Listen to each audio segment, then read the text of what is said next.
Muito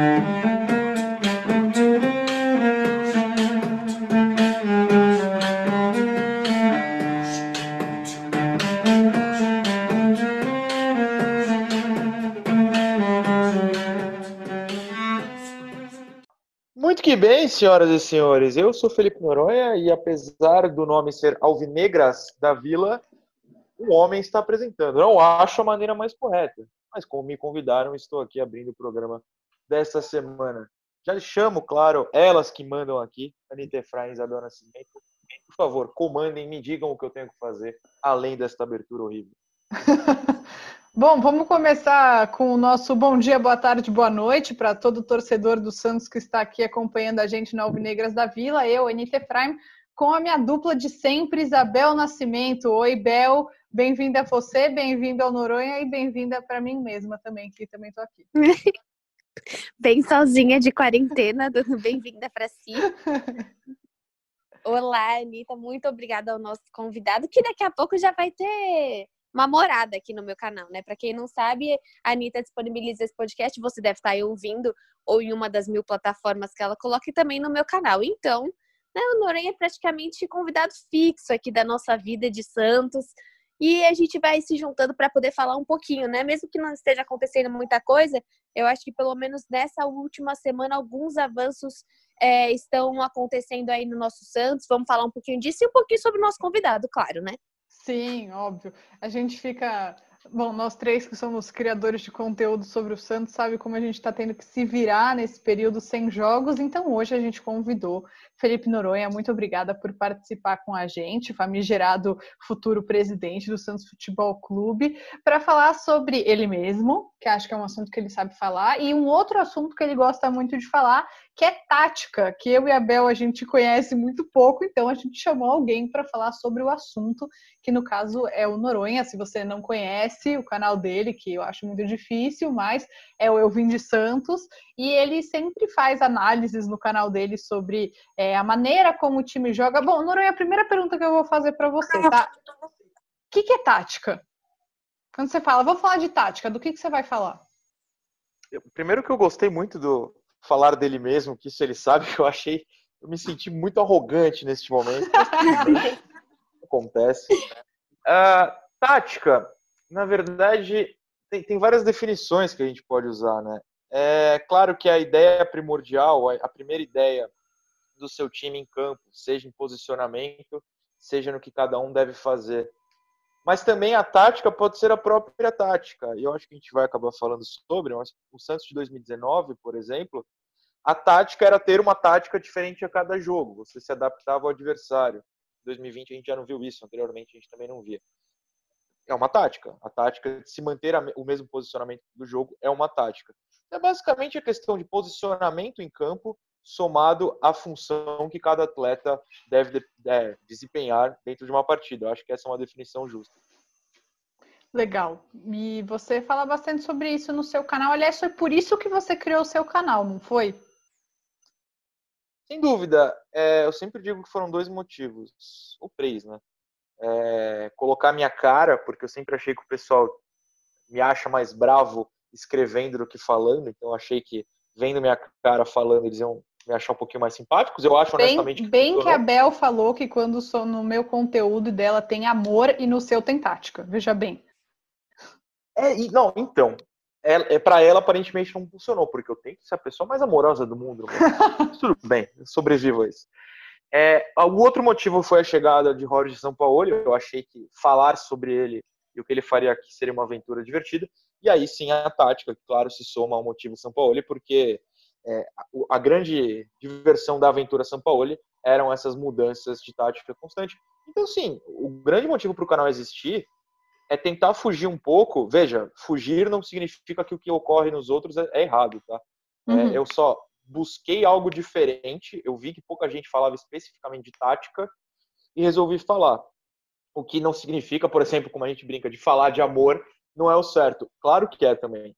Só que eu achei que dentro dos canais disponíveis, ainda mais de um time que pouca gente fala sobre na TV, nos grandes sites, era algo que faltava, até para a gente entender melhor o futebol. Eu acho que tática faz você entender um outro lado do futebol. E nem todo mundo tá afim de ver, o que também não é errado. Você não precisa. Meu pai não quer ver tática, meu pai não liga para isso. Mas eu acho que tem muita gente interessada, e às vezes que nem sabia que estava interessado e descobriu por ver alguém falando sobre. Uhum. E você acha, por exemplo, que esse Santos de Gesualdo, uma das coisas que incomoda o torcedor é porque inicialmente ele não enxergava essa tática, não enxergava como o Santos estava jogando? Você disse só do Gesualdo? Só desse ano? Porque acho que a gente viveu essa comparação com o São Paulo que a gente conseguia enxergar mais como que o time estava, as peças, e agora a gente fica, talvez, pelo menos eu fico um pouco mais perdido de como que o Gesualdo está utilizando das mudanças, do crescimento do time. Eu acho um pouco diferente, na verdade, e eu acho que faz sentido o que você falou, até porque você se sente assim, então acredito que muitas outras pessoas se sintam, mas eu acho que, na verdade, o time treinado pelos Gesualdo, como ele entra todo jogo com a mesma formação, a gente se acostumou a buscar novidades. E eu, inclusive, me sentia, quando eu estava tendo jogo, meio chato de todo jogo mostrar a mesma coisa. Porque o torcedor, quando perde, você é o chato que critica. Aí quando ganha, olha lá, criticava e tá ganhando com a mesma tática. Então elogia. Só que o objetivo, pelo menos dentro do que eu me proponho a fazer, é mostrar, nesse caso, que tá sendo a mesma coisa. Só que como a gente veio do ano passado, em que a gente se acostumou a procurar mudanças durante o ano, esse ano a gente olha e quer ver mudança, e quer ver coisa diferente e ver a mesma coisa. Eu te dou até um exemplo melhor. Quando o trabalho do São Paulo começou, no início de 2019, a gente estava todo mundo perdido. Mas esse cara inventa. Olha, hoje entrou no 2-3-5. Na rodada seguinte, 4-3-3. Na anterior, um 4-2-4. 4-2-4 não, porque era o Jair Ventura. Mas enfim, todo jogo a gente caçava, a gente tinha dificuldades em entender. Aí a gente conseguiu se acostumar, eu diria que mais pro começo do Brasileiro, até porque quando a gente não elimina o Corinthians, mas destrói o Corinthians, que a bola não entrou na semifinal do Paulista, a torcida entendeu, cara, tem algo muito bom aqui. A gente abre o Brasileiro ganhando do Grêmio fora de casa, e a torcida, olha só, uma coisa diferente, a gente jogou de forma diferente aquele dia. Tinha uma linha de 5 defensiva, coisa que ele não tinha feito. E a torcida, eu acho que mudar todo jogo é legal. E aí o pessoal começou a procurar as mudanças. Esse ano é tão repetitivo, e eu tenho que tomar muito cuidado com as palavras que eu falo sobre o Gesualdo, porque o pessoal se ofende, mas é repetitivo. Eu me ofendo também mesmo. Tudo bem, peço até desculpa, mas é muito igual. Então a gente se acostumou tanto com uma coisa diferente, a gente deseja tanto esse diferente, que esse ano, para mim, claro, ficou um pouco chato. Uhum. Chato é monótono, né? Digamos assim, mas é engraçado, né? Porque o Santista gosta muito de duas coisas, do Santos e de reclamar. Porque ano passado, quando o Santos ganhava, tipo, uma puta vitória foda, que nem foi a contra o Grêmio, né? Na primeira rodada do Brasileiro. Aí vai pro jogo seguinte, São Paulo mudava todo o esquema, toda a escalação, tudo. E aí ficava, mas deu tão certo, por que mudou? E eu queria que você falasse um pouco sobre isso, Noronha. Por que mudava tanto? Por que ele variava tantas escalações? Por que toda semana a gente via o Éder Traschini, setorista do Santos no UOL, postando, sei lá, 100º jogo, 100ª escalação? Por que era assim? Eu acho que é isso que eu falei de a tática ser uma tática. O Luan Pérez deu uma entrevista no começo deste ano, uns 2 meses de trabalho de Gesualdo, claro, porque não foi exatamente no começo, porque ele já tinha que ter se acostumado. Se eu não me engano, foi a Tribuna de Santos, foi um jornal local, enfim, foi lá de Santos. E ele falou, ano passado era tanta coisa que às vezes a gente se confundia, mas o São Paulo se adaptava ao adversário. Então ele estudava cada adversário e criava uma tática nova, uma ideia nova de jogo para aquele adversário. O Gesualdo não, o próprio Luan falou, ele entra com a mesma formação todo jogo, que é o 4-3-3, que é uma linha de 4 defensivos, os 2 laterais bem mais recuados, um volante que usualmente é o Alisson, tinha sido por alguns jogos o Jobson, 2 meias, 3 atacantes, 2 abertos, 1 centralizado. Essa formação todo jogo. A partir do momento em que o São Paulo trocava para o adversário não fazia ideia do que aconteceria. Isso a gente pode usar como exemplo, por exemplo, o Goiás. O Goiás tomou 6 na Vila e 4 fora. O Goiás se perdeu. Outros conseguiram aproveitar uma bagunça do Santos. O Atlético Paranaense ganhando da gente lá no Paraná, o Santos trocou e não deu certo. Uhum. Mas era um risco que valia a pena ser corrido para confundir um adversário. A gente foi vice-brasileiro muito por isso. A gente tinha tanta ideia de jogo que os adversários não conseguiam, usualmente, na maioria dos jogos, combater essa ideia, seja lá qual fosse a ideia do dia. Esse ano, se você estuda 2 jogos do Santos antes de enfrentar a gente, você tem certeza do que o Santos vai fazer. É muito mais fácil para ser combatido. Tanto que o Delfim, que é um time horroroso, não tomou pressão do Santos, porque eles simplesmente armaram uma retranca para segurar esse 4-3-3, seguraram e o Santos arranjou um gol numa bola aérea. Uhum. O próprio Defensa, no primeiro jogo da Libertadores, estava ganhando no intervalo. O que eu recebi de mensagem Noronha, chegou a hora de demitir, e eu ignorei porque eu não queria entrar nessa confusão, foi gigante. Aí a gente conseguiu virar no segundo tempo. É o melhor técnico do mundo. Mudou a tática. Não mudou, ele continuou a mesma coisa. Ano passado, era o ideal na minha visão, porque a gente se adaptava ao adversário. E aí, o primeiro ponto é o susto que o adversário vai ter. O segundo é que demora mais dentro do jogo para ele se adaptar, ou talvez ele nunca consiga. Hoje, qualquer time que estudar 1, 2 partidas do Santos sabe o que o Santos vai fazer, e é muito mais fácil de neutralizar. Uhum. Mas assim, por exemplo, já que você está falando que existia um futebol muito mais difícil de ser combatido, você acha que os técnicos de hoje, a gente via também, pelo que você está falando, eu lembro muito do Santos de Jair Ventura, um Santos que você já sabia como iria jogar. Mal. Você acha que isso partiu de meio que uma preguiça do técnico ou uma convicção de que vai dar certo? Eu vejo uma mistura dos dois. Se a gente for falar de técnicos brasileiros, eu chamaria de preguiça. Se a gente for falar do Gesualdo, eu chamo de convicção. Porque eu não vejo quase ninguém, para não cravar 100% no Brasil, que, pelo menos nos grandes times, que se dedique a estudar o jogo como o São Paulo estudava no passado. Eu estou usando o São Paulo para ser um exemplo fácil, tá? Mas qualquer técnico europeu estuda o jogo muito mais que o brasileiro. Então, por exemplo, o Jair Ventura, citado, jogava num desespero. Qual foi esse desespero? Virou um 4-2-4, porque num jogo contra o Ituano, eu não lembro se o Santos estava empatando e o Rodrigo faz o gol da vitória, mas eu acho que o Santos estava perdendo no Pacaembu e o Rodrigo faz o gol do empate de cabeça. Ele enfiou um 4-2-4, jogou um monte de gente para frente e o time viveu de lançamento da zaga direto para frente. Arranjou esse gol de cabeça, virou a tática dele. Ele criou uma convicção na cabeça dele que ele não precisava mais estudar ninguém e que entrar daquele jeito, porque ele tinha Rodrigo, ele tinha Sacha, ele tinha Gabigol, ele tinha Bruno Henrique para jogar junto. O Bruno Henrique estava lesionado, mas enfim. Ai, que time. E aí, o Gesualdo não. O Gesualdo ele conseguiu coisas em Portugal, em termos menores na Europa. Ele chegou a uma quarta de Champions, por exemplo, com o Porto, jogando sempre um 4-3-3. Então, quando o cara é mais experiente, eu vejo como convicção. No Brasil, é pura preguiça. Você não se adapta a adversários, você joga sempre do seu jeito. Isso reflete muito no que a torcida pensa, né? O Santos, a partir de 2014, 13, mais ou menos, viveu anos de um 4-3-3. E aí, quando o 4-3-3 começou a dar errado, eu diria com o próprio Jair Ventura, antes dele mudar para o 4-2-4, por que a gente não testa um 4-4-2, alguma coisa? Parece que só pode jogar com uma formação. Já um cara europeu, eu digo europeu por ser, o foco do futebol hoje, os grandes times, as grandes atuações a gente enxerga na Europa, o cara se adapta. O Guardiola não joga num 4-3-3 todo jogo, nem nenhuma formação todo jogo. Ele estuda e o Manchester City chega a jogar sem zagueiro. Ele bota 2 volantes mais recuados. Por quê? Porque esses 2 volantes têm mais saída de bola. É quase um 0-5-5, por exemplo. O cara vai se adaptando.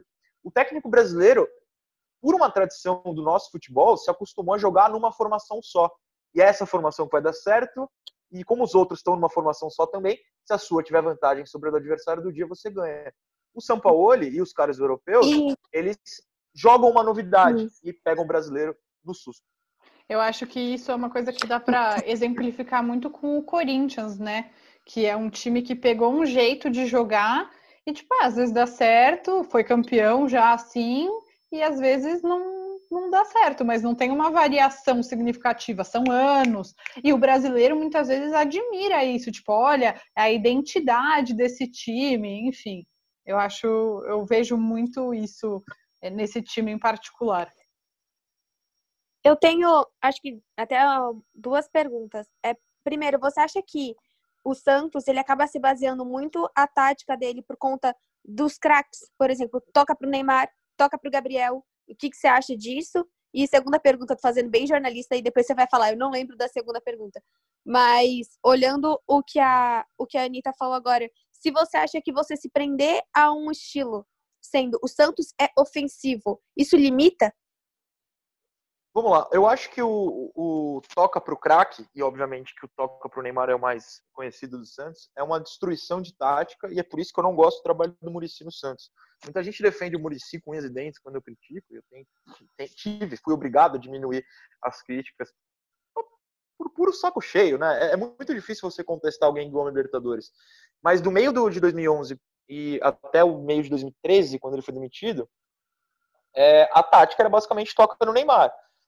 Ele acabou com qualquer ideia tática para ficar rezando para o craque, o que para mim é pura preguiça. Você joga a bola no craque, obviamente que ele vai resolver vários jogos, ainda mais no nível do Neymar dentro do Brasil, à época e hoje, o Neymar é extremamente superior.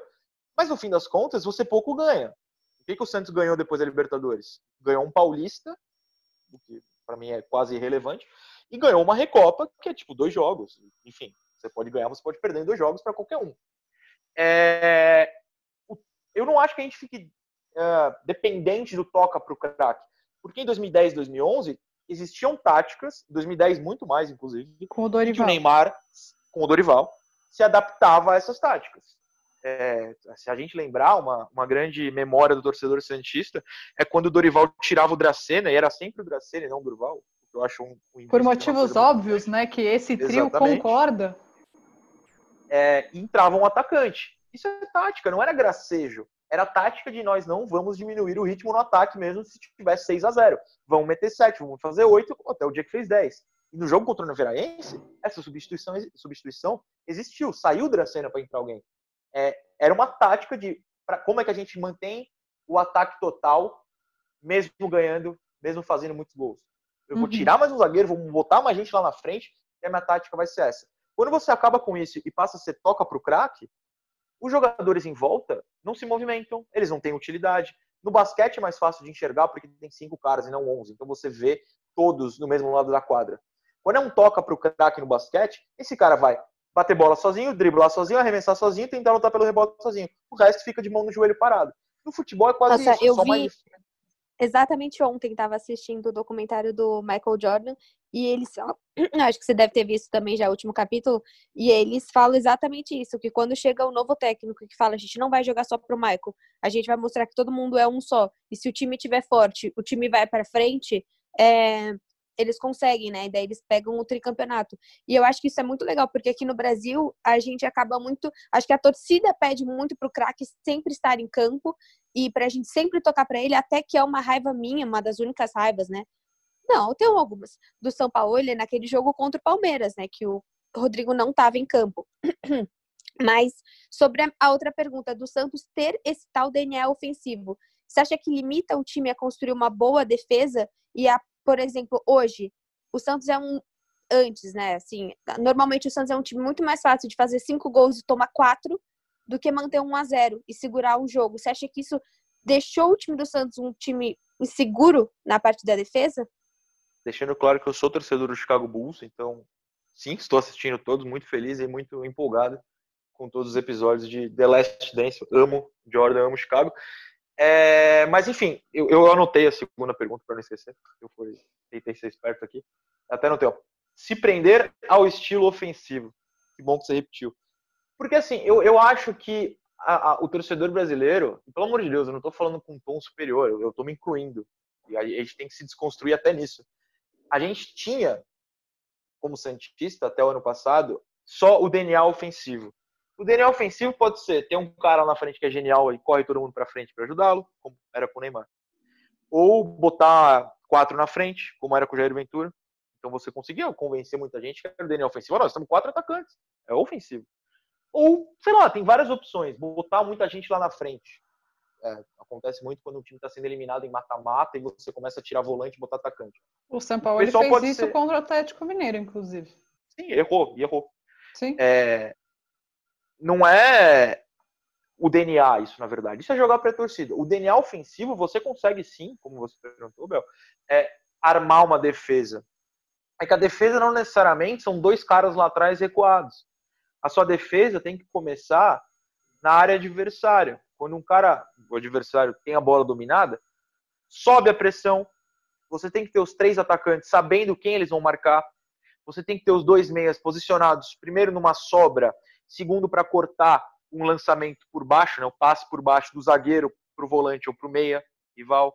Você tem que ter os zagueiros, na minha visão de futebol, claro, adiantados até o meio campo, porque, ok, você pode até tomar uma bola alta, e o Santos tomou muito isso no passado, por trás e ter que correr para trás. Mas isso aumenta a chance de você roubar a bola por baixo. 2, impedimento, porque o cara vai ter que se adiantar. 3, é melhor você ter espaço para correr do que a bola nas costas ser dentro da sua própria área. É claro que isso demanda treinamento. Quando o Santos foi eliminado para o River Plate do Uruguai, tomando um gol exatamente assim no Pacaembu, o Santos tinha 2 meses de treinamento e um goleiro que não saía da pequena área. O que aconteceu? A zaga estava perdida no meio campo e tinha todo o campo de defesa do Santos para o Vanderlei lá esperar o cara dentro da pequena área. O Everson, na minha visão, não tomaria aquele gol. Isso não quer dizer que o Everson é melhor que o Vanderlei. O Everson era melhor que o Vanderlei para esse tipo de jogada. O Vanderlei é melhor que o Everson em outras 200.000 coisas.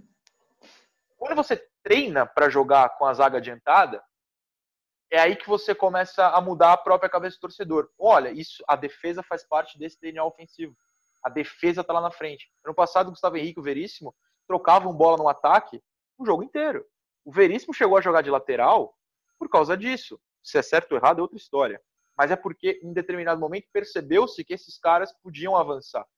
A defesa, na minha visão de futebol, claro, é do meio campo para frente, não recuado lá atrás.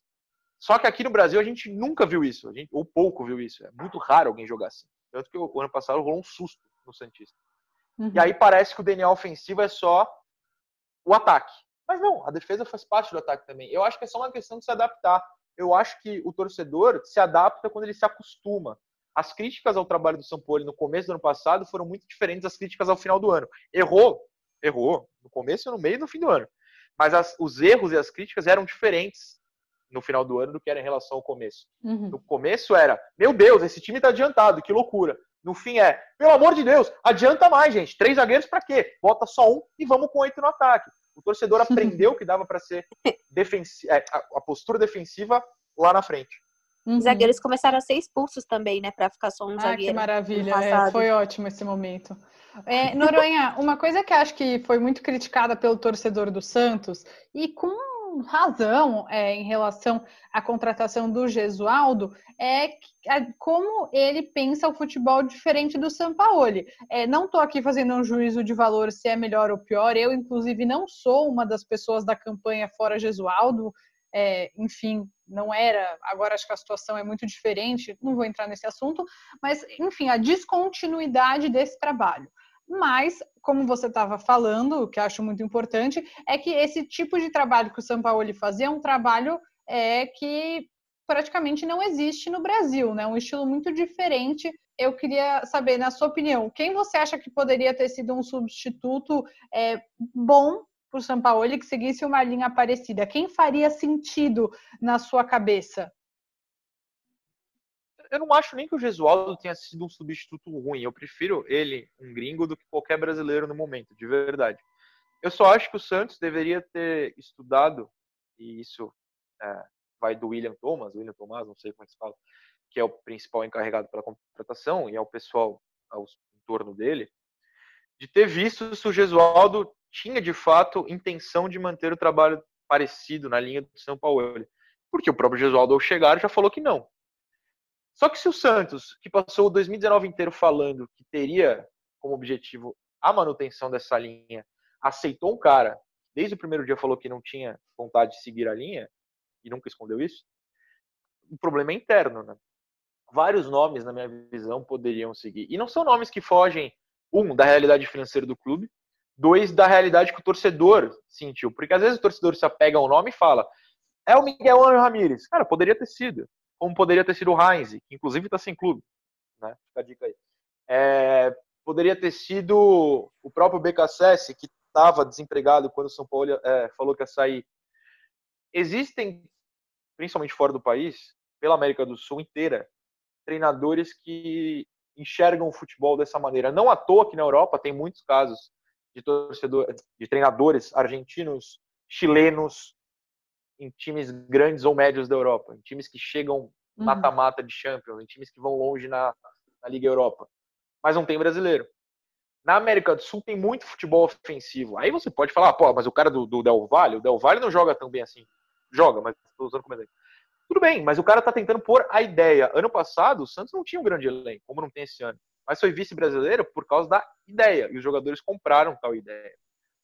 Eu acho que eram nomes possíveis financeiramente, mas o Santos abriu mão, e eu não tenho nenhuma informação sobre isso, mas eu sinto que a busca por um nome português tem a ver com o que o Jorge Jesus fez.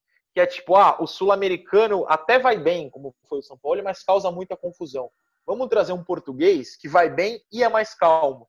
Só que eu não acho que a calmaria sirva no Santos atual. Eu prefiro uma maluquice organizada. Que você tem uma ideia, você joga de forma maluca, mas você tem a ideia. O Gesualdo não tem isso. Isso não é uma crítica ao Gesualdo. Quem contratou o Gesualdo sabia que ele era assim. Mas foi um encerramento do que o Santos era no passado. Um ano em que o Santos deu certo. Mas não conquistou títulos. Na minha visão, era impossível, disputando o campeonato com o Flamengo. Mas a gente fez 4 no Flamengo por um motivo. Por causa desse trabalho, dessa linha do São Paulo, que outros nomes, como eu já citei aqui, Ramírez, o meu preferido é o Heinz, eles podem segui-la. E o Gesualdo não pode, ou não quer. E tá tudo bem, é o gosto dele. Posso só fazer um comentário antes da Bel fazer a pergunta? Agora eu tô entendendo de onde que meu pai começou a me perguntar quem era esse tal de Heinz. Agora ficou tudo muito claro na minha cabeça, porque para quem não sabe, meu pai é um espectador de Felipe Noronha, mas só eu fico muito triste, inclusive, com o aqui. seu Isaac, certo? Isso. Falou que ia me chamar para uma live e não me chamou. Eu vou lembrar ele. Ele não deve ter visto a resposta. Eu vou lembrar ele. Bel? Oi, espirrei. Eu tava sem... mas agora eu falei que eu espirrei. Então eu coloquei no mundo pra espirrar. Então, muita coisa. Então, eu acho que todo mundo quer saber, e é uma das perguntas que a gente mais recebe. Você acha que o Santos precisa de contratações? Você acha que... e mais relevante que isso até, né? O que você vê das possíveis saídas aí do Yuri Alberto, talvez do Evandro? Eu acho que ontem até o nosso querido presidente falou do Veríssimo, né? Falando que ele é muito importante, mas que quem tiver dinheiro pode levar, né? Como sempre, eu fico muito chateada que o Pérez às vezes trata o jogador mesmo como um saco de batata, tipo, mercadoria. Quem dá mais pode levar. Você acha que esse Santos precisa de reforços? Ou você imagina que não? O Santos tá sem dinheiro, é isso, a gente vai conseguir alguma coisa com o que tem. O Santos não pode contratar, né? Porque tá devendo lá na Alemanha para o Hamburgo. Tem esse ponto. Anulando esse ponto, digamos que o Santos possa contratar, precisa de reforços, porque um que foi contratado no final do ano passado, que é o Madison, entrou em campo uma vez, eu acho, mas enfim, irrelevante, teve atuação irrelevante, e o Raniel, que na minha visão não era uma contratação necessária, mas como a gente se livrou do Vitor Bueno nessa, eu até meio que, tudo bem. Precisa de várias peças, existem posições no Santos que tem necessidade. Só que aí, por não poder contratar no momento, enquanto não entra em acordo com o Hamburgo e com a FIFA, uma posição que é a lateral esquerda, os caras vêm sugerir a volta do Romário. Para quem não lembra, um cara contratado aí na gestão modesta, entrou em campo, 3, 5 vezes, foi horrível em todas e hoje está no Mirassol, no Paulista. Como o Santos não pode contratar, ele precisa... Quem volta de empréstimo pode ser útil, e o técnico não pode falar, não, esse cara é inútil em público. A gente vai ter que aceitar o time falando, o Pérez falando, o Gesualdo falando, uma possível volta do Romário. Mas precisa de lateral esquerda, precisa de um volante de capacidade de saída de bola maior que Alisson e Jobson. Poderia vir a ser o Pituca, mas por algum motivo o Gesualdo prefere ele jogando adiantado. Por jogar adiantado, mostra que a gente precisa de meia. Porque o Evandro deve sair, mas mesmo que não saia, tem a Evandro e tem Sanches, e não tem outro jogador, reserva, e de qualidade, a qualidade, dos meninos da base, que seja, ainda está distante deles. Tanto que no meio a gente não vê quase jogador da base. Precisa de um atacante melhor que o Uribe, por exemplo, para revezar com o Sacha. Não, o Uribe é ótimo. Tá ótimo, craque de bola. Precisa de pontas melhores no lugar de Marinho e Soteldo. O Caio Jorge, nesse sentido, além de Uribe, claro que dá. Tem o Sacha. Não, porque eu acho que na questão de centroavante, além do Yuri, que pode ir embora, eu gosto do trabalho do Caio Jorge, assim, não era uma posição, e tem o Raniel, por mais que divergências na qualidade dele. Eu gostei do que eu vi dele, achei que ele pelo menos é um cara que arrisca, que fez uns bons chutes, mas não sei, acho que pelo menos na parte de centroavante eu não contrataria. Talvez ponta, alguma coisa nesse sentido. Não, só deixando claro que eu detesto quem arrisca, porque é tipo o Thiago Ribeiro, né? Cortava pro meio todo jogo, batia pro alto. Arriscava, Não, mas eu achei que o Raniel, ele fez uns bons chutes. É porque o time do Santos não é um time que normalmente chuta de fora da área. Até uma coisa que você comentou, né? Que o time do Santos, ele pode ser muito mais... chuta. Sim, mas o time pode ser muito mais ofensivo. Era uma coisa que eu sempre comentei com a Anitta, que o time do Santos, só o ataque fazia gol. Né? Você vê em outros times, um monte de zagueiro fazendo gol de cabeça, mesmo volante, quantos gols, sabe? Alisson, mesmo o Pituca tá começando a chutar agora, parece que é uma criança, né? Tipo, começou a não dar. Mas o mesmo Giamota, né, que a gente tava falando que a Anitta gosta dele, começou a cobrar falta agora, difamação. Né? Não, mas história de bastidores. É uma falta do Santos isso também, você ter essa coisa, pode até vir do DNA ofensivo, né? Essa coisa de só o ataque faz, e por isso que até eu gosto do Raniel nesse sentido. Uhum. Que eu acho que é uma outra discussão, na verdade, mas só completando, não quer dizer que eu não queiro o Caio Jorge nem o Yuri, não. Eu digo no lugar do Uribe, tipo, tira o Uribe, adeus Uribe, e bota os meninos lá, ou traz um novo nome. Por quê? Porque tanto o Yuri pode sair, como o Caio pode ser vendido, né? São nomes que é difícil a gente acreditar que vão ficar a longo prazo aqui. Quem vai ficar a longo prazo no momento é o Uribe. E eu espero que ele não fique, a gente se livre dele e possa trazer um nome. É mais nesse sentido mesmo. Não, adoro o Caio, pelo amor de Deus. E o Yuri, para quem me acompanha no canal, todos os jogos finais antes da paralisação, eu falei que o Yuri foi melhor em campo. Zero problema com ele, pelo amor de Deus. Agora, Noronha... a discussão... Oi, fala. Não, termina. Não, é que eu acho que a discussão do chute... Eu não gosto de chute fora da área, mas é uma discussão que a gente tem mais em esportes americanos, que é a estatística. Chutes de fora da área são raríssimos de se tornar gol. Tanto que no futebol brasileiro hoje a gente praticamente não tem gol de falta. A gente teve um gol do Sanches outro dia, que talvez tenha sido o último na Série A, sabe? É muito raro. O Santos ano passado, que jogava com linha de 5 na frente, 7 entrando na área ao mesmo tempo, a gente fazia gol com ataque porque era essa jogada. A gente tinha tanto meia ofensivo e atacante que esses caras iam lá chutar de dentro da área. E a gente não jogava de bola aérea, que eu acho que é um erro grande também jogar na bola aérea. Acho que bola aérea é uma jogada ultrapassadíssima no futebol. Diz o cara que torce pro time que ganhou de 1-0 na Libertadores com gol de bola aérea. Enfim, tem minhas incongruências. Mas eu acho que o chute de fora da área tá num passado. Estatisticamente, ele é muito ruim. Chutes de dentro da área são muito mais valorosos estatisticamente, mas é uma discussão estatística, vai além de tática, eu não vou ficar enchendo o saco de vocês. Noronha, vamos mudar um pouquinho de assunto, até para a gente já ir finalizando, porque todo mundo sabe que o Zoom gratuito tem só 40 minutos e como ninguém paga a gente para fazer isso, a gente também não paga o Zoom, que eu queria falar um pouquinho sobre a questão de falar do Santos, né?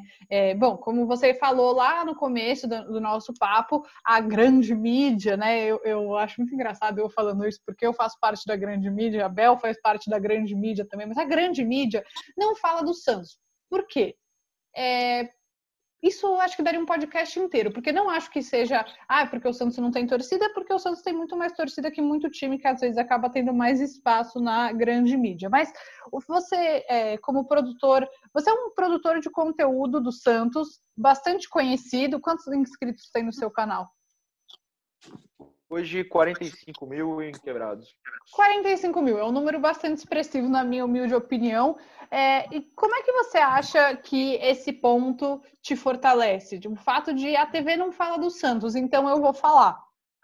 Dessa maneira mais analítica, o que os comentaristas, assim, é um pesadelo ver a maioria dos comentaristas falando sobre o Santos, salvo raras exceções, falando sobre a Globo, por exemplo, tem o Losetti, que é um cara que acho que entende mais, estuda mais, no geral é um pesadelo. Esses dias eu fui dormir e tive um pesadelo com o Vilarón comentando o jogo do Santos, que é uma coisa que é Vilarón triste, e Jota né? Júnior. Meu Deus do céu. Eu gosto do Jota, mas é muito triste você ver como os comentaristas entendem pouco. De que maneira isso também fortalece o seu trabalho e reforça a importância da produção de conteúdo independente em relação ao Santos, que é tão pouco visto na imprensa?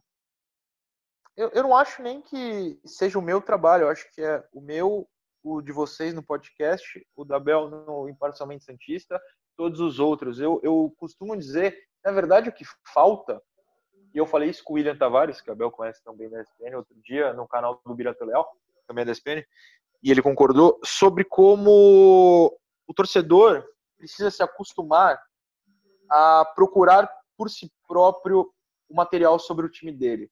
Porque, querendo ou não, sei lá, no bate-bola, no Redação Sport TV, no Globo Esporte, o pico de audiência vai ser Corinthians e Flamengo, Palmeiras, que seja.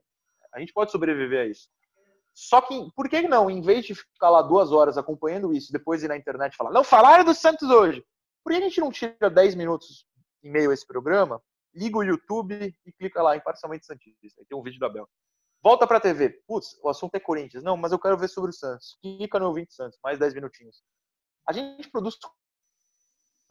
Depois você pode, sei lá, vai pegar o transporte público, vai ouvindo podcast, ouvindo Negras da Vila. A gente tem material suficiente para cobrir esse espaço de forma independente. Só que me parece, por exemplo, né, nesse período de pandemia, o YouTube diminuiu as notificações de canais de esporte, todos. Só que o torcedor ele é muito dependente da notificação. Tem que brilhar o sininho no celular, senão ele não clica. Falta ao torcedor, muitas vezes, a vontade de ir lá. Ele precisa ter de mão beijada, sabe? Precisa que seja entregue na mão dele. Vai lá, entra nos canais. Eu tenho recebido muita gente falando, nossa, Noronha, vi um vídeo seu hoje, mas há quanto tempo você não fazia nada? Eu respondo, mas eu faço todo dia. É que a notificação não tá indo. É só você entrar. Tá lá. Tem muita gente boa produzindo. Então, assim, eu acho que a gente não vai reverter na famosa mídia tradicional, mídia grande, enfim, esse espaço. A gente não vai conseguir ter a mesma audiência, mas o torcedor precisa entender que tem muita gente falando sobre. Eu estou dando o exemplo da gente que está aqui, mas tem muitas outras pessoas. E dá para... Até é mais fácil porque você tem no horário que você quiser. Você pode pegar um vídeo de nós três, ou o podcast, ouvir e assistir a hora que você quiser. Na TV é só aquele horário lá fixo, porque até uma programação. O torcedor precisa, e eu acho que está mudando isso, ir atrás do que quer porque existe o que ele quer. Ele só precisa ir atrás.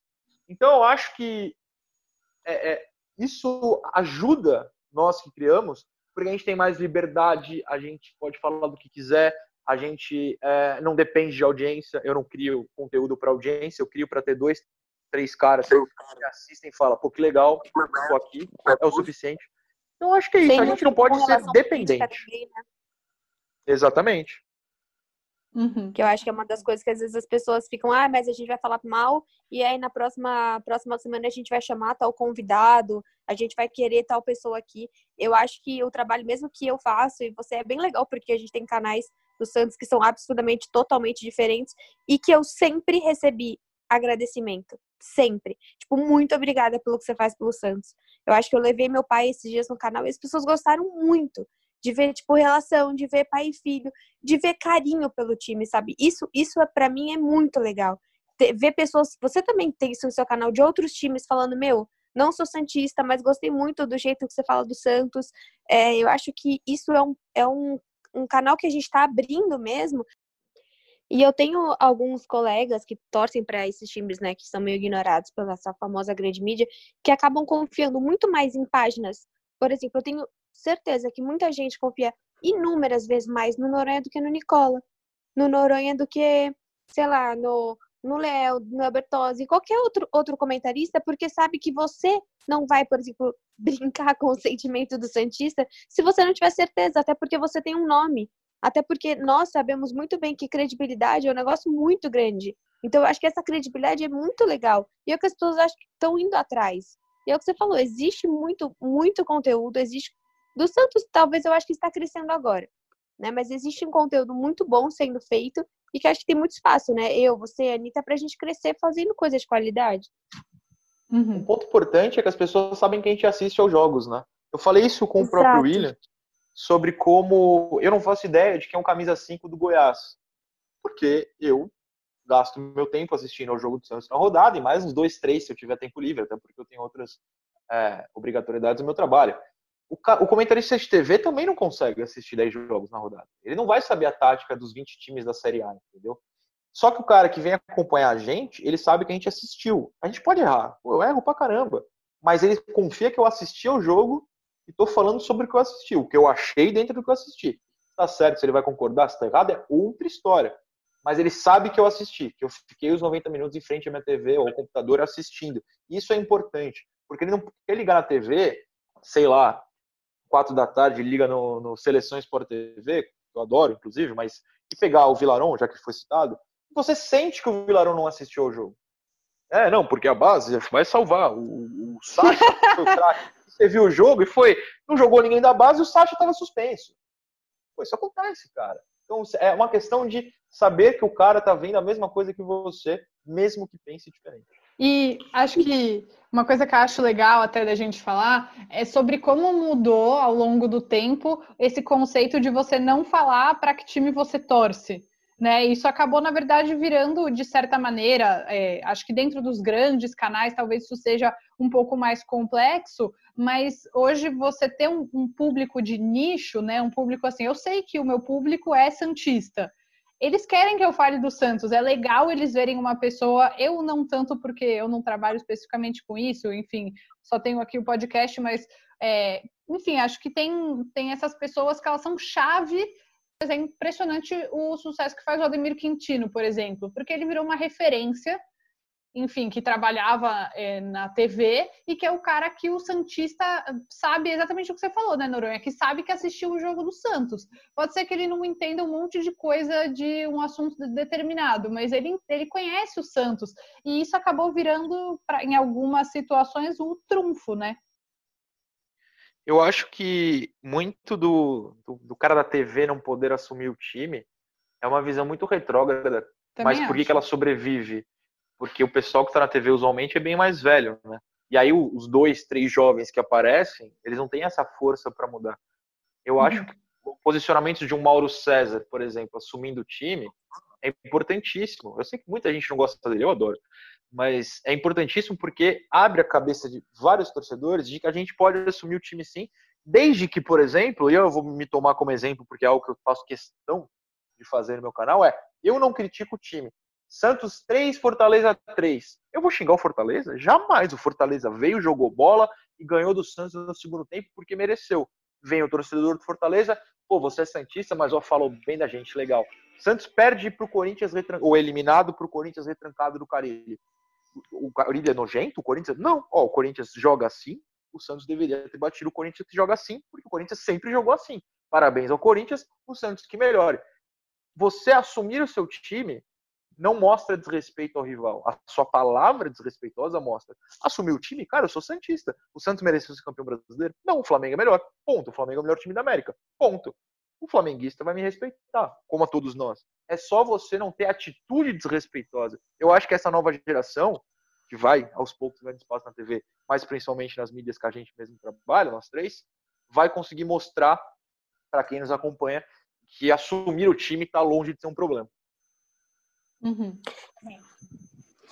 Eu acho que até isso se mantém um pouco nos programas de rádio ainda, né?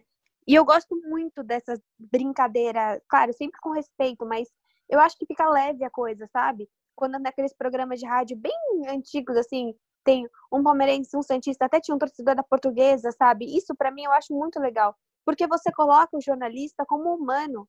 Então, assim, como vai apostar mesmo, eu vou, sei lá, vou vestir a blusa do outro, eu acho que tira um pouco aquela coisa de o jornalista, ele sabe mais que você. Sim, ele pode saber muita coisa a mais que você, mas ele também tá torcendo. Até então, porque, eu acho que para você vínculo, trabalhar, né? com isso, você tem que ter começado a gostar de futebol de algum lugar, né? É Exatamente. uma coisa óbvia. Por mais que muita gente fale, não, depois que eu comecei a trabalhar com futebol, não gosto mais, perdi o amor e tal. Mas eu acho que é por isso que talvez os santistas, eles têm uma relação grande com a gente, por exemplo, porque é mais acessível, né? O jornalista, ele fica naquele, às vezes, jornalista de grandes TVs, tá ficando num pedestal absurdo. Nossa, eu nunca vou falar com ele, nossa, imagina.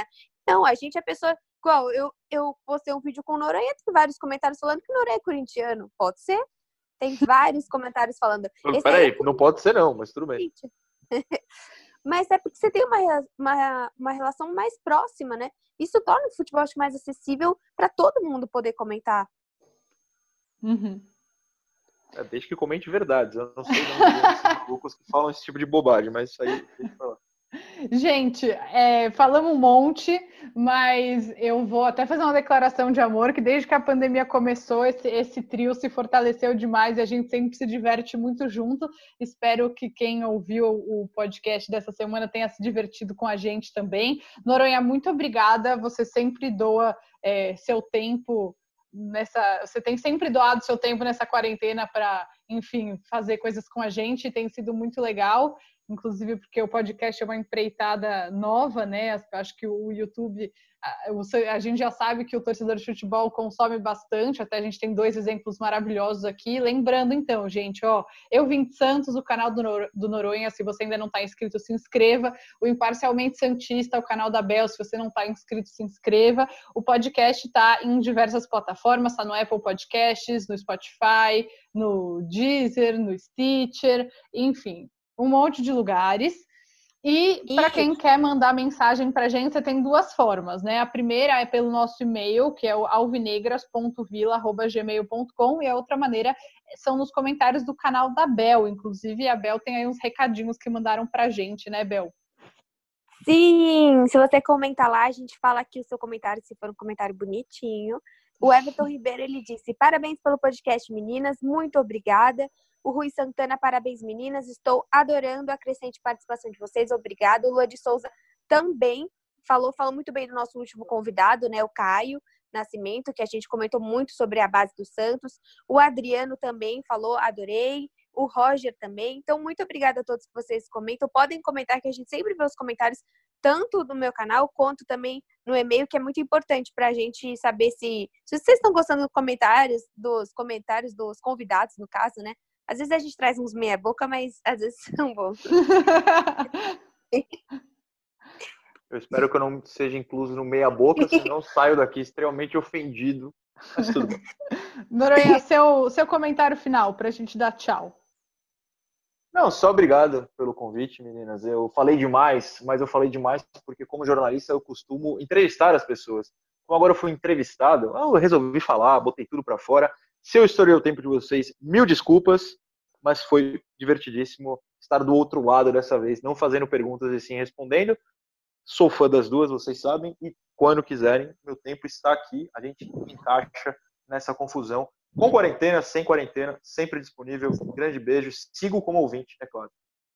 Tamo junto. Tchau, gente. Até semana que vem. Tchau. Não esquece de mandar e-mail e comentar. Beijo. Manda pra gente. Um beijo.